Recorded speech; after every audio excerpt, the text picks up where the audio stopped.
Hej, mit navn er Ebbe, og kom med her, så skal jeg vise jer noget. Fordi den 11. maj 2013 holder vi Mejlgade for Mangfoldighed. Og det betyder 25.000 mennesker lige ude på den vej, I så her, og i de her gader.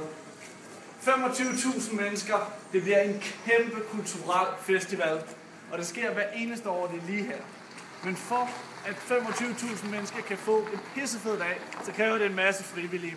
Og det er derfor, at jeg arbejder sammen med Mejlgade for Mangfoldighed om at skaffe 300 mega seje, mega fede frivillige. Og hvis du vil være frivillig, jamen så kan du gå ind på det frivillige netværk, som arbejder sammen med Mejlgade for Mangfoldighed og blive medlem. Det koster ingenting, og derinde kan du nemt tilmelde dig, hvad du gerne vil arbejde som. Og så får du mulighed for at blive en del af en af de største kulturelle festivaler i hele Danmark.